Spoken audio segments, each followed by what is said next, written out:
Hello, Prajakta's diary मध्ये तुम्हा सगळ्यांचं स्वागत आहे. आजचा आपला विशेष आहे विशेष मुलांच्या खाण्याच्या सवयी. सगळ्या पालकांचे कोरड असते की आमचा मुलगा नीट खात नाही म्हणजे खायला खूप लागतं पण चावता येत नाही. आणि चावण्याची प्रक्रिया आयांनी मुलांना कशी सांगायची हा सगळ्यात मोठा यक्ष प्रश्न असतो. म्हणून याच्यावर अल्टरनेटिव्ह म्हणून काहीतरी सॉफ्ट खाऊ दिलं जातं किंवा फक्त खाऊ म्हणून खायला दिला जातो की जे त्याला आवडीचं असेल आणि सुखकर असेल. याच्यामध्ये एक मोठा प्रश्न असा येतो की जे हेल्दी फूड असतं किंवा जे चांगलं खाणं असतं ते त्या मुलांपर्यंत पोहोचत आणि मग जंक फूड सारखे प्रकार त्यांच्यापर्यंत पोहोचतात. आणि आई याच्यातच धन्यता मानत असते की माझ्या मुलाने काहीतरी खाल्लं पण ते पोट भरून असतं आणि पुढे या मुलांना जंक फूड खाण्याची खूप सवय लागते किंवा न चावण्याची फार सवय लागते आणि मग याच्यात रूपांतर होतं कॉन्स्टिपेशन किंवा कोलायटिस किंवा अल्सर.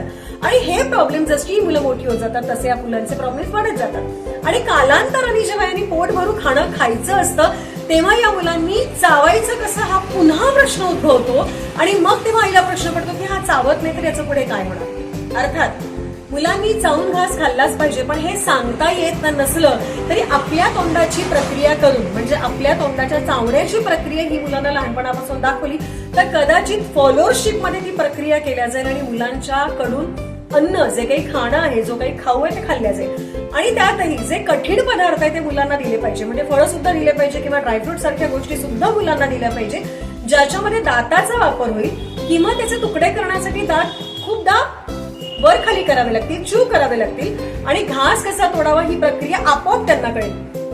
कारण काही गोष्टी या निसर्ग निर्मित आहेत. कसं करायचं किंवा ही गोष्ट अशी व्हायलाच पाहिजे श्वास असा घेतला जातो आणि श्वास असा सोडला जातो या गोष्टी सांगितल्या जात नाही पण त्या आपोआप घडतात. तशाच या गोष्टी सुद्धा आहे पण या मुलांवर विशेष कष्ट घ्यावे लागतात आणि खाण्याची प्रक्रिया यांच्याकडनं लहानपणापासून करून घेतल्या जायला पाहिजे.